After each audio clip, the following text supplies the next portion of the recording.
dulur yang ada hajat, nggak masalah juga dengan ada hajat tersebut dengan berziarah kubur, asalkan niatnya diluruskan, bukan meminta kepada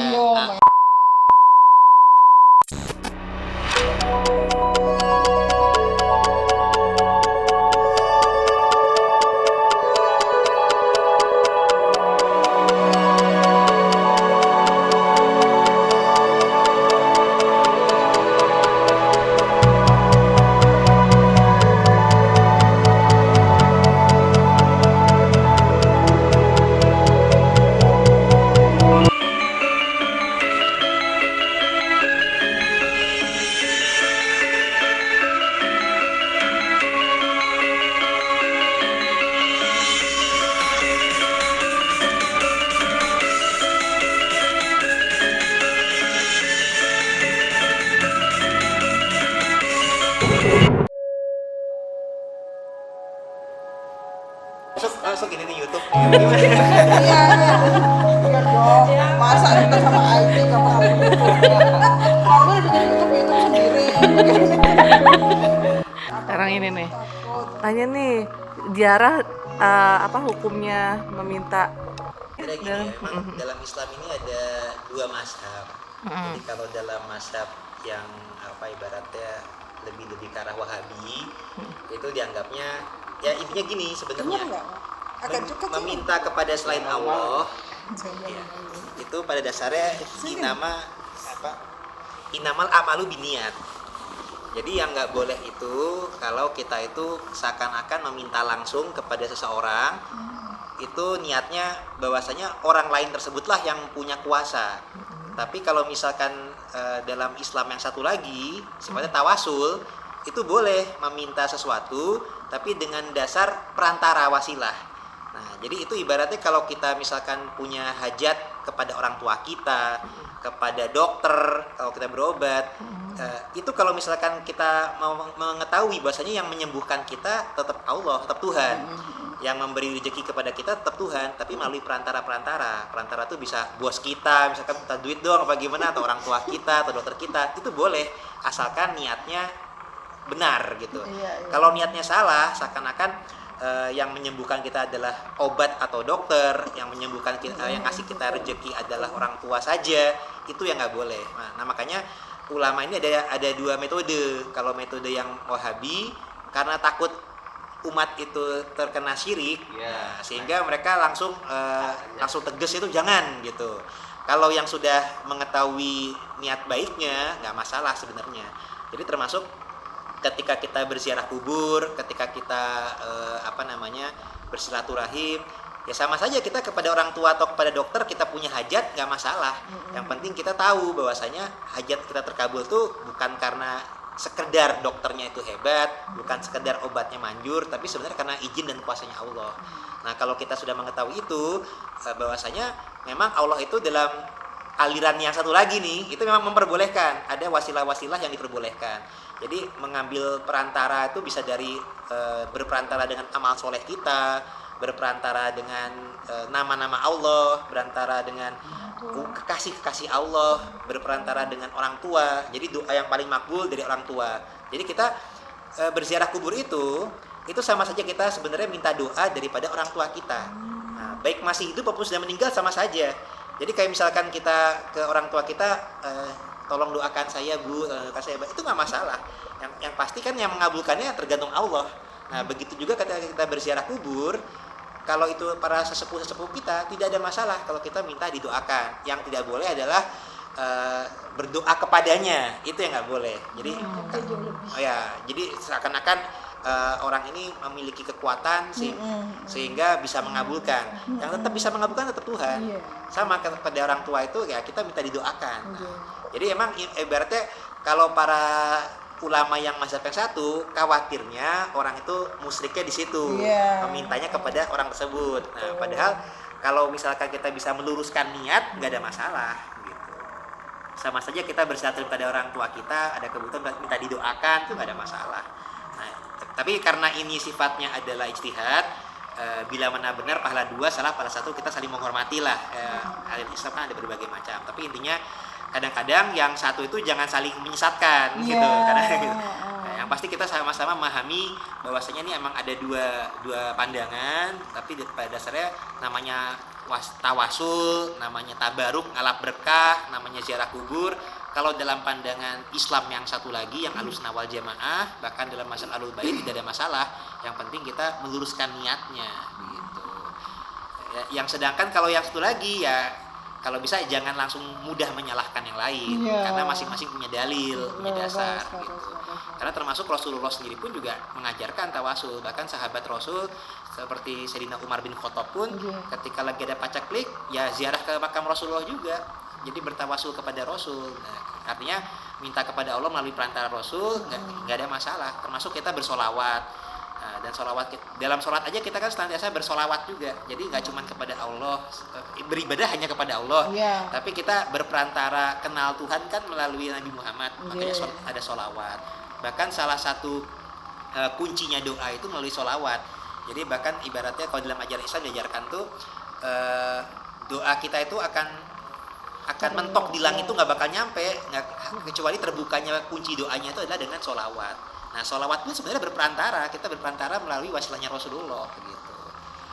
Jadi sebenarnya kurang lebih seperti itu. Nah, kalau dalam agama Islam tuh bolehnya tuh berperantara. Jadi kayak misalkan Rasulullah, Allahumma sholli ala Muhammad wa ali Muhammad. Jadi kita bukan atas nama Muhammad, atas nama tetap Allah. Misalkan Bismillahirrahmanirrahim kan dengan nama Allah Maha Pengasih Maha Penyayang. Tapi kita juga mendoakan Rasulullah, ya Allah limpahkanlah sholawat keberkahan kepada Nabi Muhammad dan keluarganya. Nah, dari situ dengan kita saling mendoakan, Rasulullah juga akan mendoakan kita. Makanya ketika kita bersolawat, Allah tuh akan bersolawat kepada kita dengan memberi rahmat, malaikat juga akan memberi solawat kepada kita, Nabi Muhammad pun juga akan menjawab solawat kita dengan mendoakan kita. Nah, itu sifatnya sebenarnya menyambung silaturahim kepada Rasulullah melalui saling mendoakan, melalui solawat tadi. Nah, begitu juga ketika kita berziarah kubur, mendoakan tokoh yang kita doakan, ya beliaunya juga akan mendoakan kita. Ketika kita mengucapkan salam kepada ahli kubur, assalamualaikum kubur, ya beliau pun juga akan menjawab salam, itu pun juga merupakan doa. Jadi sebenarnya berziarah kubur itu adalah sebagian daripada menyambung silaturahim. Nah, dengan yang sudah sebenar-benarnya hidup justru, karena ada hadis Rasul menyampaikan kita yang masih hidup sebenarnya dalam keadaan mimpi sebenarnya. Justru ketika kita nanti wafat itu sebenarnya hidup, gitu, karena sudah terbangun dari mimpinya. Jadi dengan kita berziarah kubur itu justru kita sedang bertamu kepada yang sebenar-benarnya hidup, dan itu malah secara makom spiritual mereka itu berarti sudah nyampe, gitu. Barang siapa yang bertamu kepada ulama pewarisku, baik yang masih hidup maupun yang telah meninggal, itu sama dengan bertamu kepadaku. Jadi kita kalau sowan ke ulama atau kiai, atau kita ziarah kubur kepada ulama, itu sebenarnya sama dengan kita bertamu kepada Rasulullah. Nah, mana yang lebih utama? Ya sebenarnya masing-masing ada keutamaannya ya. Karena kan kalau kepada sowan kepada kiai atau ulama, mereka bisa memberikan kita ilmu. Nah, tapi kalau kita kepada ziarah kubur, meskipun kita tidak mendapatkan ilmu dari ceramahnya langsung karena dia sudah meninggal, tapi kita mendapatkan keberkahan. Nah, keberkahan itu karena ya kita nyambung satu rahim tadi, terus secara makom ibaratnya kita tuh bertamu dengan orang yang tanda kutip sudah finish. Jadi ibaratnya kalau misalkan kalau udah ada perlombaan tuh mereka sudah juara, sedangkan kalau orang masih hidup belum tentu, karena bisa lagi menang, bisa lagi kalah, apalagi kan kondisi iman tuh kan naik turun. Misalnya kita mengunjungi orang, kita husnuzon ulama apa gimana, tapi kondisi imannya bisa naik turun. Tapi kalau ke ziarah ke makam wali, mereka sudah finish, sudah nyampe lah, ibaratnya sudah jadi juara, gitu. Nah, disitulah yang kita kemudian apabila kita bertawasul, insya Allah itu ada kemudian yang insya Allah berkah bisa terkabulkan, ya berkat beliau-beliaunya yang memang sudah puncak, gitu.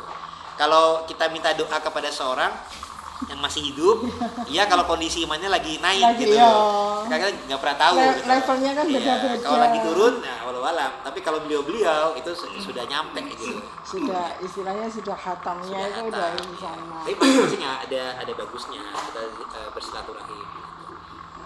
Kurang lebih seperti itulah.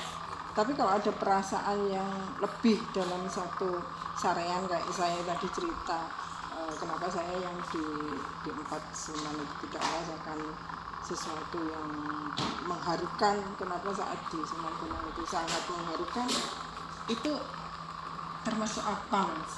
yaitu kalau dalam istilah tasawuf itu sebutannya ada makomah, ada hal. Itu bagian dari sebutnya hal. Jadi ibaratnya emang ya sesuatu yang terjadi sewaktu-waktu, memang di luar pilihan kita, karena kan Allah itu bisa menyapa kita, menolong kita melalui wasilah-wasilah berbagai wali. Nah itu ya ibaratnya sedang terpilihnya, ibaratnya lagi sinkron kontak batinnya dengan beliau berarti. Jadi ya insya Allah ya mungkin karena kedekatan tertentu kita walau-walau. Iya, nggak ngerti ya Mas. Tapi Ya. memang itu ada hal-hal yang sifatnya itu emang di luar kita, cuman pada dasarnya kalau mahkomat itu adalah suatu kedudukan yang tetap. Kalau hal itu sesuatu yang pertolongan Allah atau pengalaman-pengalaman spiritual yang bisa datang sewaktu-waktu di luar kemauan kita.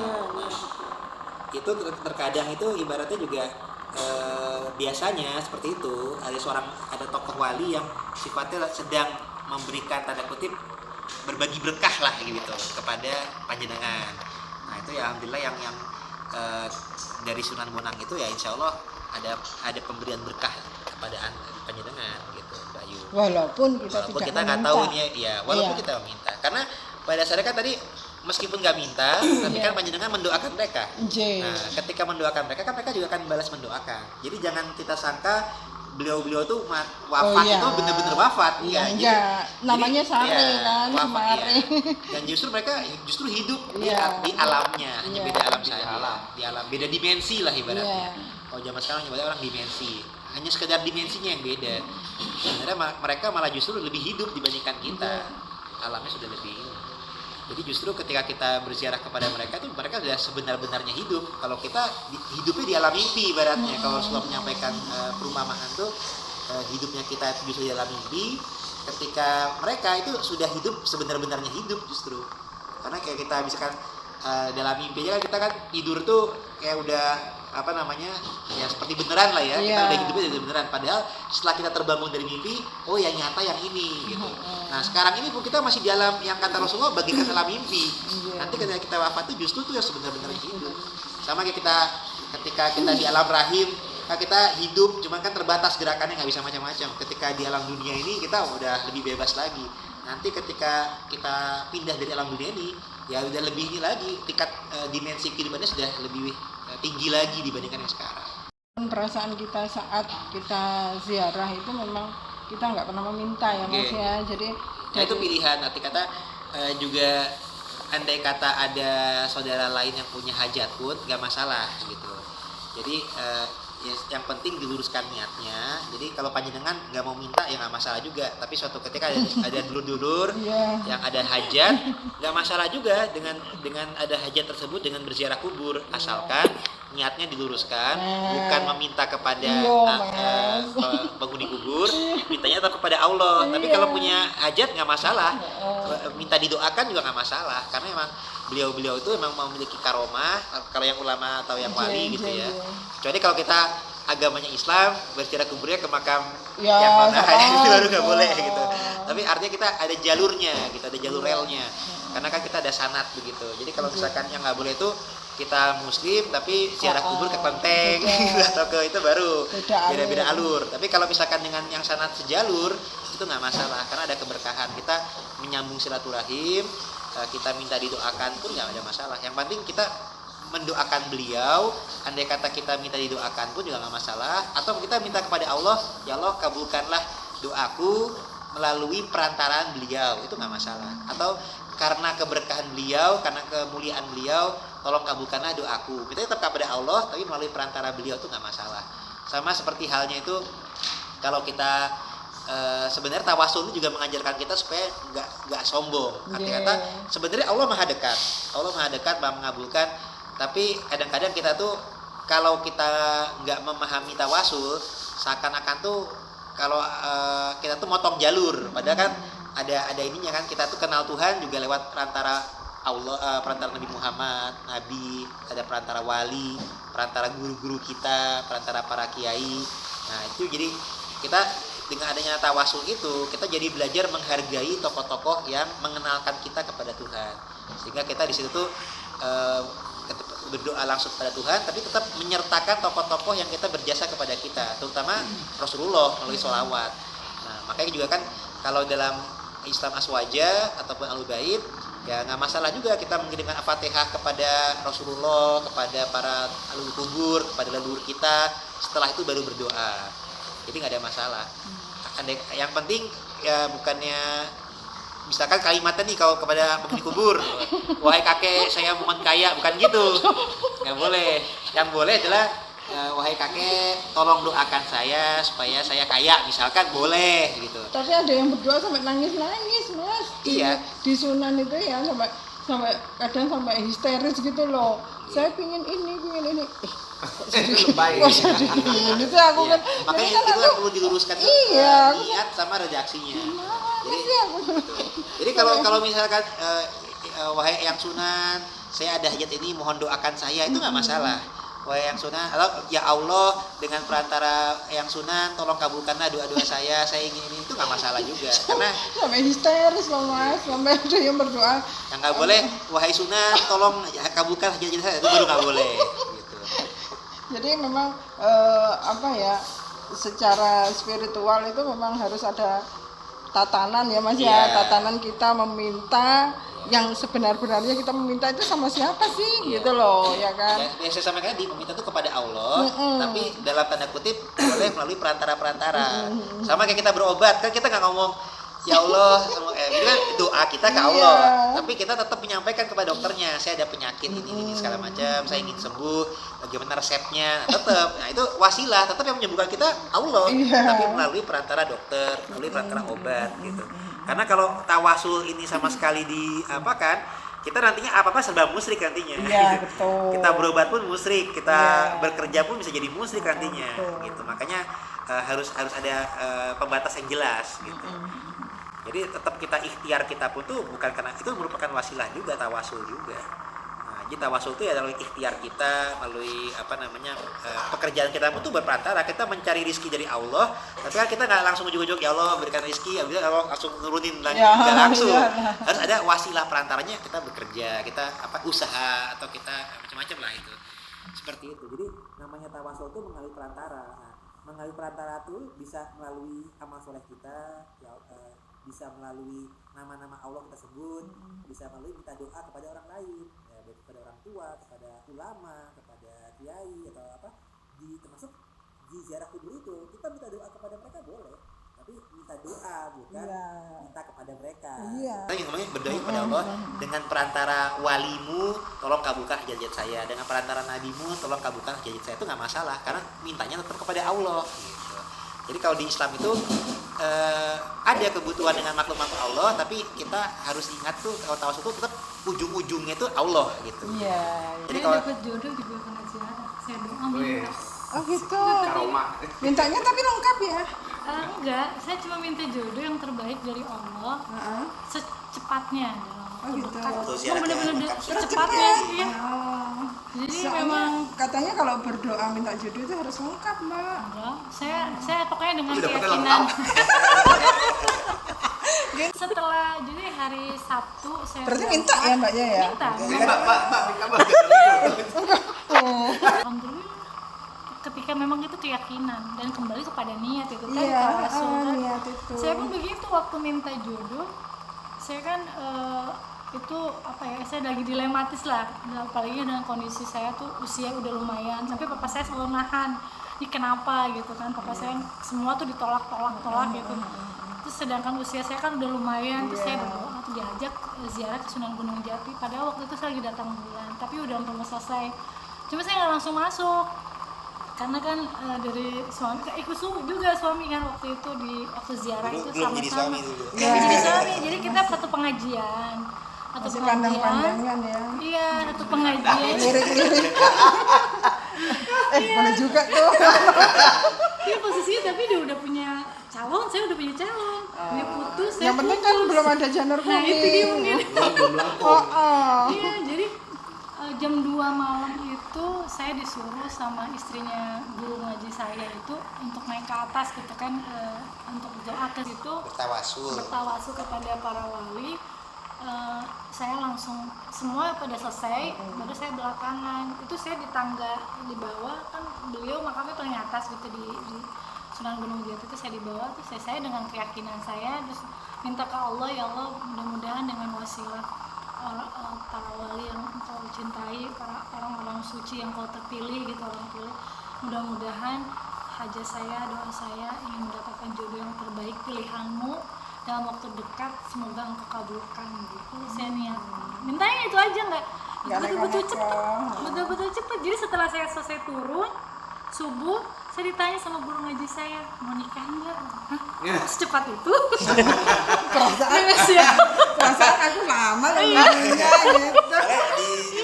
Nggak mau berdoa soalnya nggak minta soalnya. Emang semua Bukan gini saya Ini harus detail ya. Jadi harus detail kalau Nah, berdoa. justru yang penting intinya saja. Kita mau jadi apa, keinginannya apa, udah iya sih. selesai. Cuman Cuma saya yang itu terbaik aja. Cuma saya itu mikirnya gini, kita dikasih hidup, dikasih nafas, dikasih apapun perjalanan kita saat ini itu sudah sujud syukur gitu loh. Iya kan? Sudah matur nuwun sangat gitu loh. Kalau kita masih meminta lebih kok serakahnya kita gitu loh. Kadang gitu kan gitu loh. Berpikirnya. Iya, tergantung mindset ya.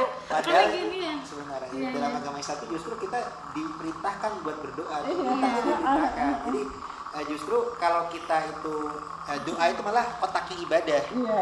Jadi kalau kita ibarat bersyukur tuh penting. Iya. Tapi namanya kita sebagai hamba, Allah itu sudah menawarkan mintalah kepadaku. Iya, Jadi kita berdoa itu ya karena permintaannya Allah, karena Allah itu meminta kita. Ibaratnya gini, kalau yang namanya orang tua lah pasti.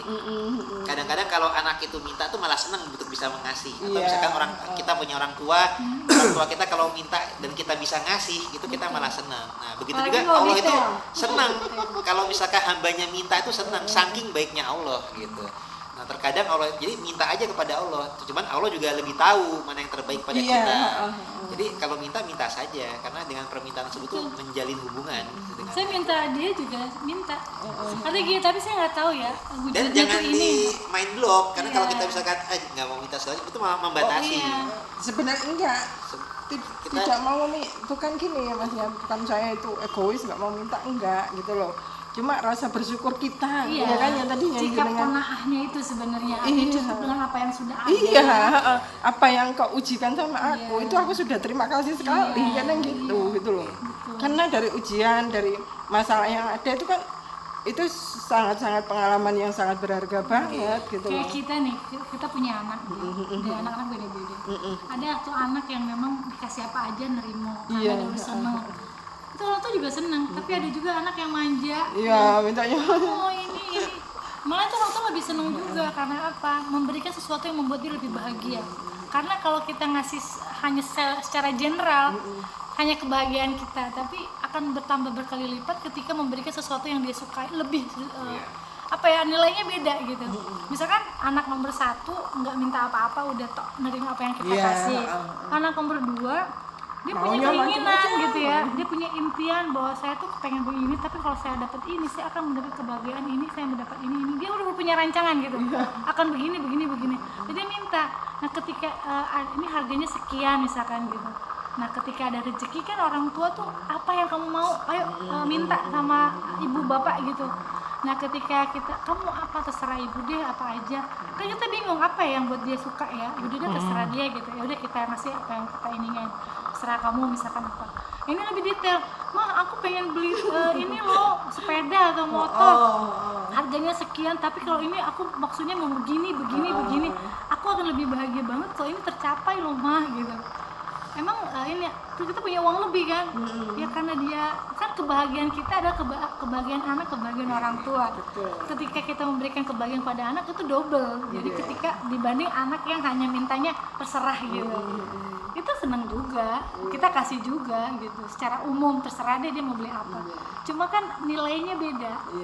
Dan memberikan sesuatu kepada orang yang lebih membutuhkan juga kan beda dengan orang kita ngasih sama saudara nih. Saudara ini tidak mampu, saudari mampu, punya sesuatu, pengen ngasih kita, sama nih nilainya. Yang ini karena nggak punya uang sama sekali, dikasih uang 500.000 seandainya, itu senangnya minta ampun. Dan itu nilainya padahal lebih gede, karena dia bisa memberikan makan beberapa. Tapi kalau yang ini 500 karena dia punya uang 5 juta, dikasih 500 ya biasa aja gitu kan. Jadi nilainya juga biasa gitu.